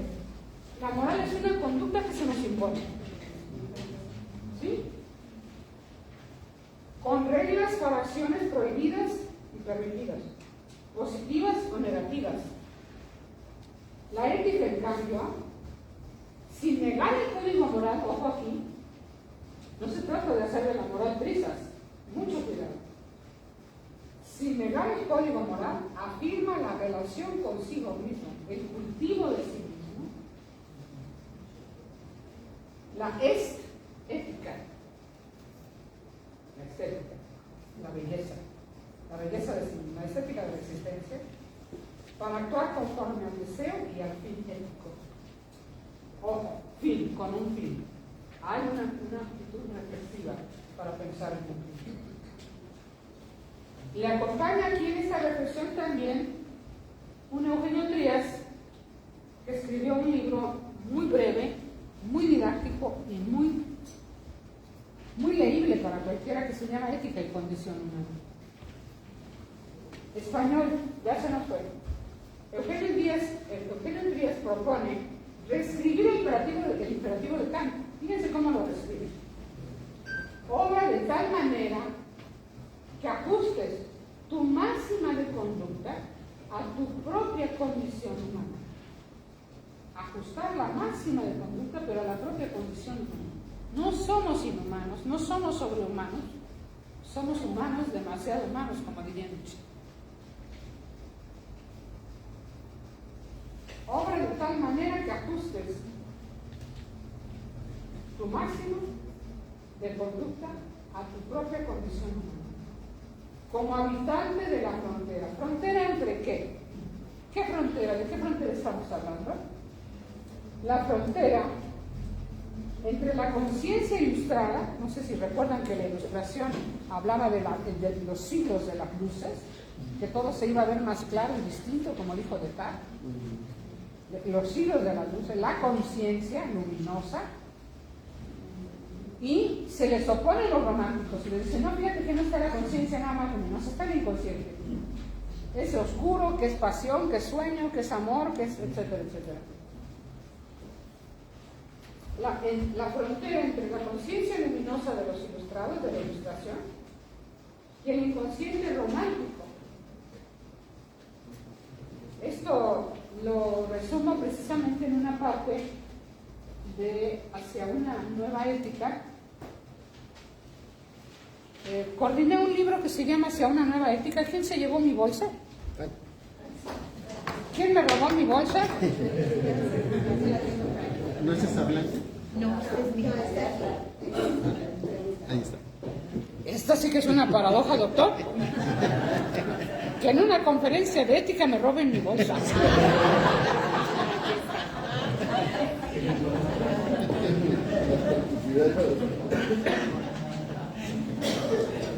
Para ilustrarlo.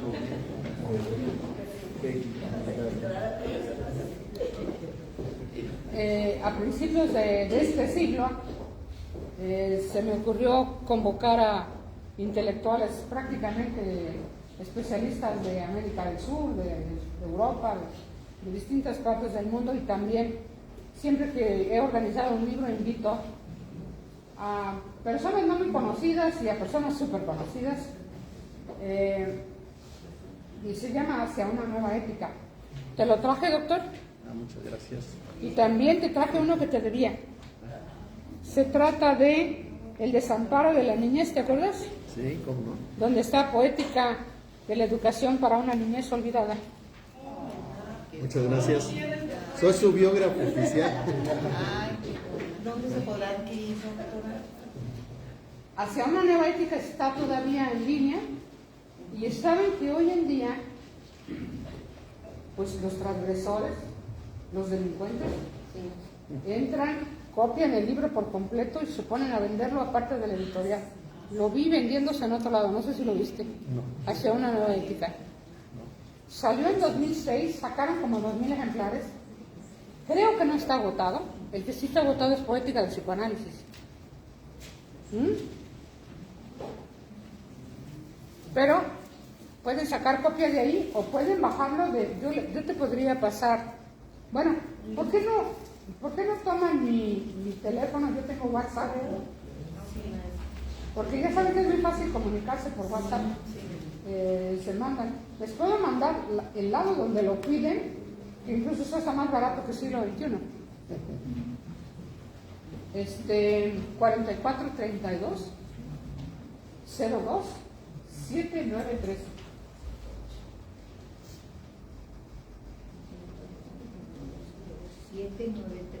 13 44 32 02 793. Rosario Herrera Guido o Rosario Herrera, como quieran. Bien.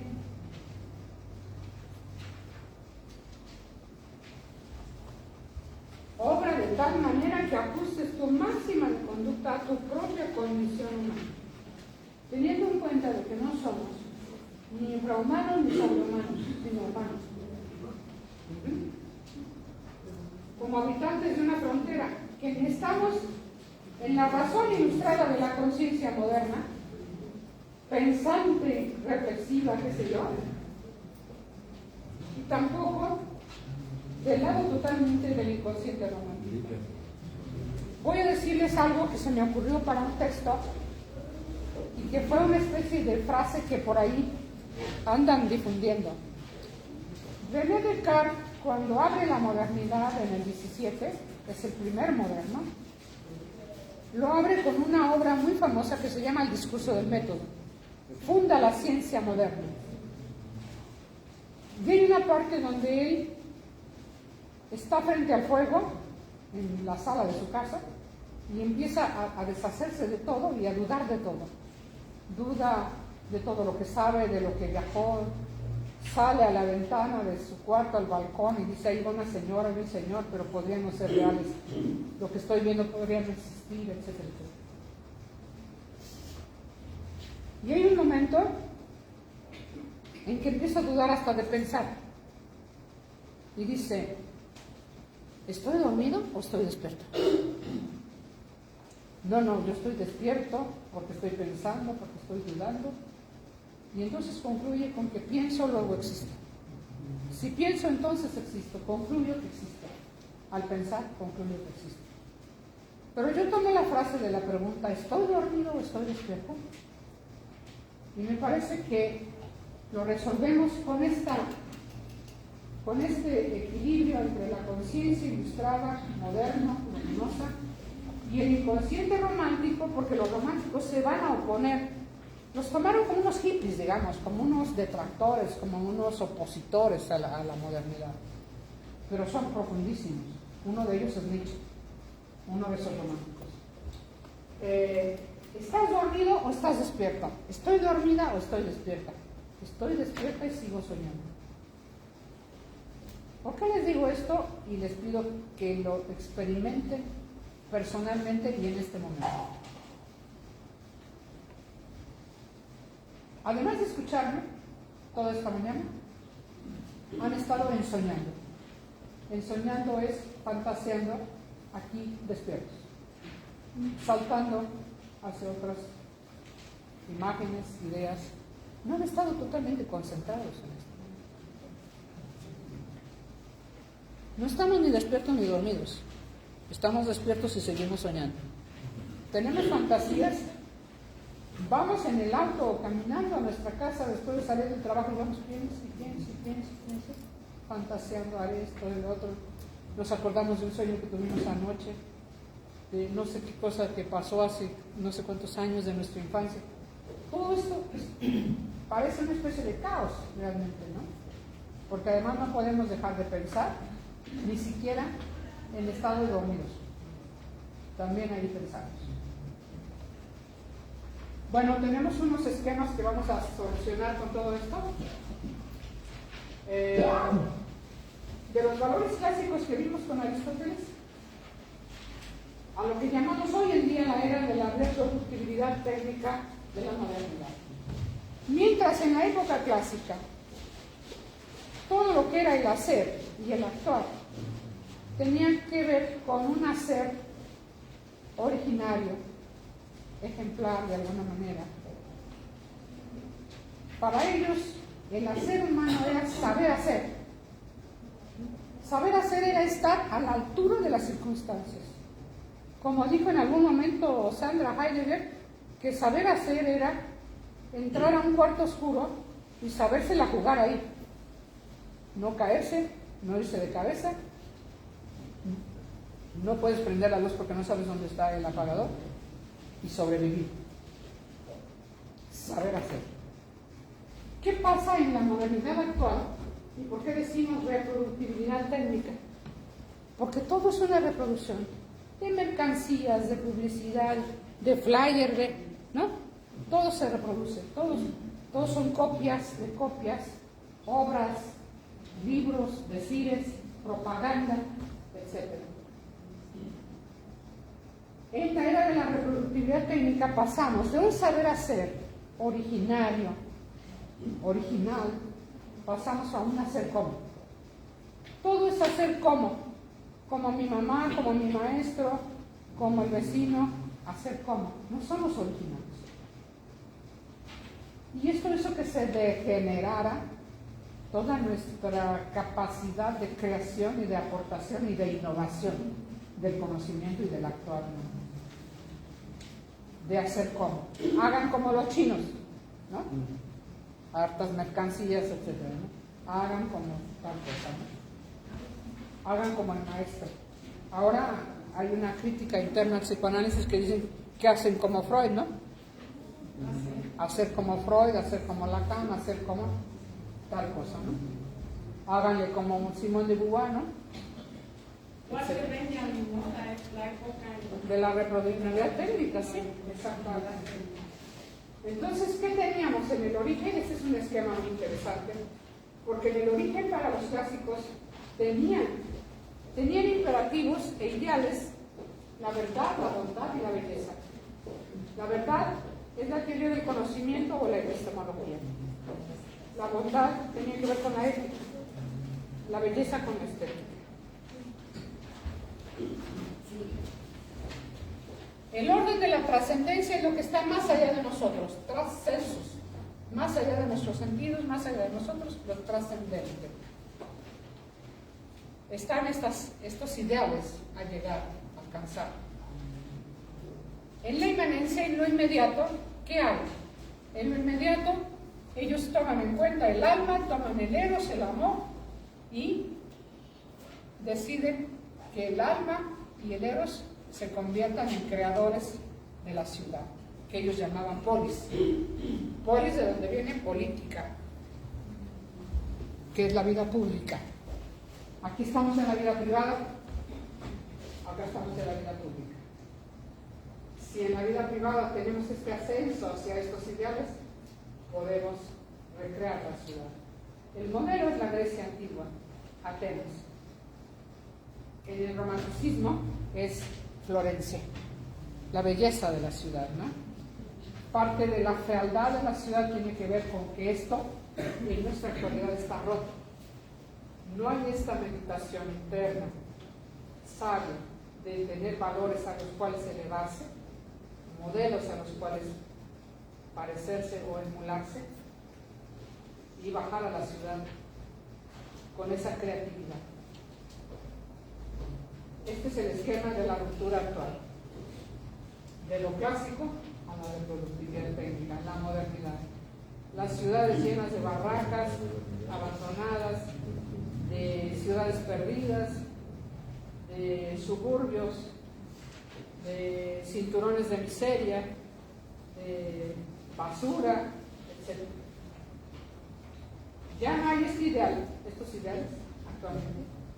Ya no sube el eros, que es también deseo, rumbo a estos ideales. El alma, la subjetividad ya no se eleva ya, sino que regresa a sí misma. ¿En qué? En el individualismo burgués, el individualismo capitalista, etcétera, etcétera. Regresa a sí mismo, el amor propio. Todo el mundo está cuidándose a sí mismo. No se preocupa por los demás. y no le importa que su ciudad sea un verdadero tiradero. Ni salen ni siquiera a levantar la basura de la calle de enfrente. Bueno, ni la de afuera de su casa. Esto se los comparto porque resulta que me invitaron en Tijuana. ¿Recuerdan de las mujeres que dicen muertas que en realidad fueron asesinadas? Las mujeres muertas, las mujeres asesinadas. Iban a un baldío lleno de basura, de botes de basura, lleno de tiradero, y ahí tiraban los cuerpos de las mujeres desaparecidas. Invitaron a las mujeres a dialogar sobre lo que pasaba con ese terreno. Ese terreno se limpió, se pusieron muchas cosas, desde mesas de ajedrez, un escenario para teatro, clases de literatura, todo se llenó de actividades, de flores, de etcétera, etcétera. ¿Y van a creer que los criminales nunca más tiraron una mujer ahí? Embellecieron una parte de su ciudad y nunca más se les ocurrió volver a tirar a una de esas mujeres asesinadas. Un ejemplo de Tijuana que me tocó vivir y participar incluso. Entonces, esa especie de subida es una subida errática que se regresa a sí mismo simplemente para seguirse amando ensimismados, en sí mismos, sin tener acciones éticas hacia la ciudad. Acá viene la producción de mercancías, el deterioro de la ciudad, etcétera, etcétera. Este esquema lo saqué, aquí está la ficha de una bellísima obra de este español, que se llama El artista y la ciudad.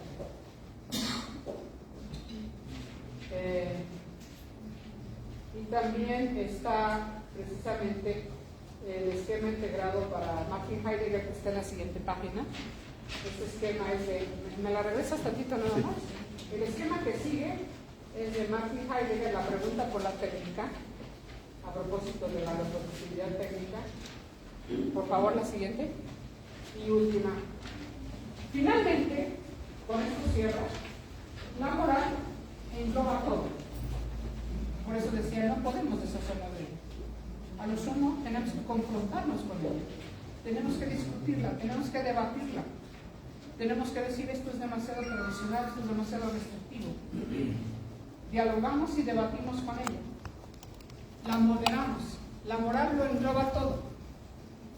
Está la moral dividida en tres. Conducta real de las personas. ¿Cómo se comportan las personas?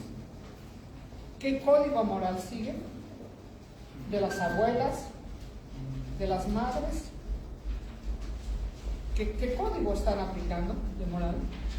Y la ética. La ética sí está dividida en cuatro. Es una relación consigo mismo, íntima, reflexiva, de meditación, de incluso mística, decía Wittgenstein, ¿no? Mística en el sentido de silenciosa, que tiene la sustancia ética de todo lo que está hecha la ética, a propósito de todas las virtudes, las posibilidades, la elevación del espíritu, etc. Aquí están los modos de sujeción a la ética, que si el imperativo categórico, que si el imperativo categórico reescrito por un Eugenio Trías, obra de tal manera que tú pongas como condición, pero condición humana tuya, y así actúes conforme podrían actuar los demás, pero teniendo en cuenta que eres humano, no ni infrahumano ni sobrehumano, porque no somos ni demonios ni ángeles.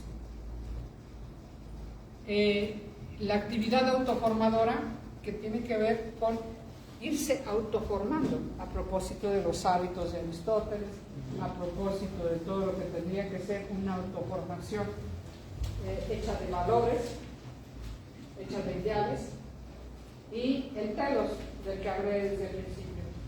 Toda ética tiene que tener un fin. Si no tiene un fin, entonces estamos en el plano de lo moral, pura, franca y crudamente inmoral. Simplemente tradición, código, órdenes, no hay nada de reflexión, etc. Y el telos es importante porque tiene que tener fin. ¿Qué fin va a tener esto que estoy haciendo? ¿A dónde voy? Y concluyo con algo mucho más interesante que todo esto. Nos quedamos en el plano de lo técnico siempre y cuando no nos preguntamos, y esto tiene que ser a diario, ¿qué voy a hacer? ¿Qué voy a hacer hoy? ¿Por qué lo voy a hacer? ¿Qué sentido va a tener que lo haga? ¿A dónde vamos con lo que hago? Lo otro es un amaestramiento, una rutina tediosa, donde hay que hacer lo mismo todos los días. Les ponía yo un ejemplo cuando daba clase de preparatoria hace muchísimos años. Les decía a los chicos que no había una sola pregunta respecto de muchos actos nuestros. Toman un pepino, están en la cocina, van a hacer una ensalada, le cortan las puntas y le tallan. ¿Por qué haces eso? Pues es que para que no se amargue. ¿Y ya has probado un pepino sin frotarle las puntas? No, nunca. Ah, bueno. Eso es lo mismo, de lo mismo, de lo mismo. Cuando no abrimos una pregunta por nuestra sed, estamos en el plano del técnico. Totalmente técnico. ¿Cómo salimos de lo técnico a propósito de los griegos? Porque los griegos es muy interesante lo que les voy a decir y con lo que voy a cerrar ahora sí. Para ellos, la tecné, con K, tecné, y acento en la E, tecné, o sin acento también funciona. La tecné es equivalente a la poiesis, a la creatividad, a la dimensión más vasta de la creación. La tecné es creativa, no es rutinaria, no es repetitiva, no es reproductibilidad técnica. Es una técnica siempre renovada, siempre originaria y original. Hacer cosas de distinta manera, hacer las cosas de otra manera. No, lo mismo. Como seguir el cencerro, dicen, ¿verdad? El cencerro. Los borreguitos. Es equivalente la tecné a la poiesis y aquí creen a la paideia, la educación. Con eso cierro. Muchas gracias.